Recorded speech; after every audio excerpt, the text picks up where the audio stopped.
Over the past 2 years, I have found myself in the toxic productivity cycle one too many times, and you might be in it as well without even realizing it. So today, let's talk about how we can take our lives back, stop feeling guilty for our unproductive time, and look after our mental and physical health.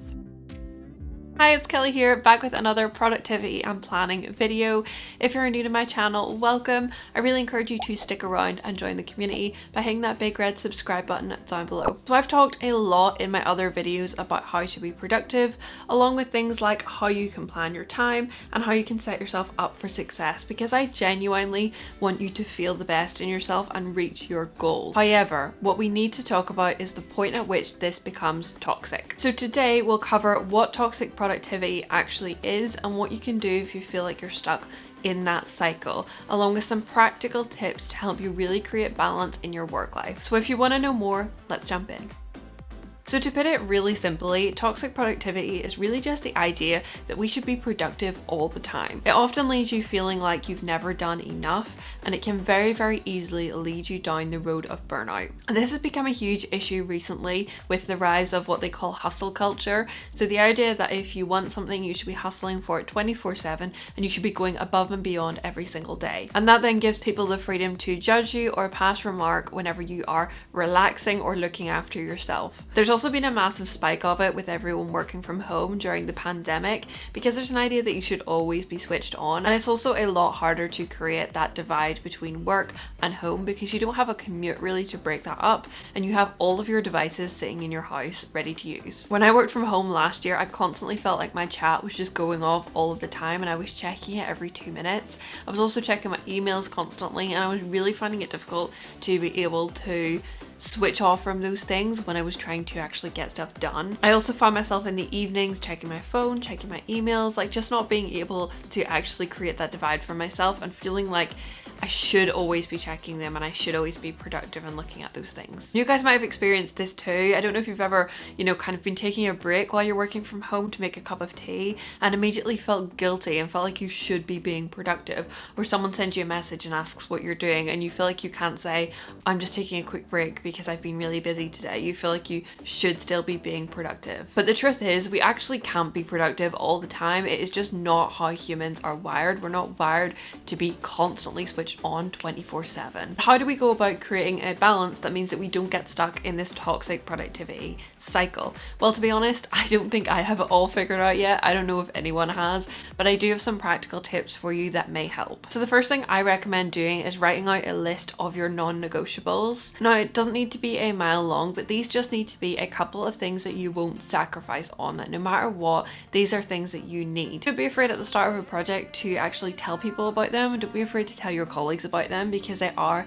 important. So for me, my non-negotiables, and currently I work for myself really, and I'm a student, so it's a little bit different for me now than it used to be, but currently the things I have for myself as non-negotiables are no work after 8 p.m, because after 8 p.m, that's when I take my self-care time to relax, to have a bath, to read, to do things for me. I always take breaks for meals, at least half an hour, if not more. And in the evening, I need to finish by 5 p.m. so that I can start to cook a home-cooked meal and take the dog for a walk. And those are things that are essential to my daily routine.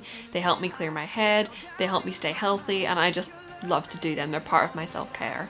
So those are my non-negotiables. Yours will probably be different to that, everyone's is, but this is a good way to start to break the cycle, and I really encourage you to talk to your family about it so they can help you stay accountable for actually sticking to those non-negotiables that you set out for yourself. Number 2 is to consider your communication methods and consider how people can contact you. So if you're someone who's always available on your Google Chat or your Microsoft Teams, start to think about how you can kind of change the narrative whenever you're taking time for yourself. If at some points in the day you're taking a break, can you put a note that says you're busy and write that you are taking a break?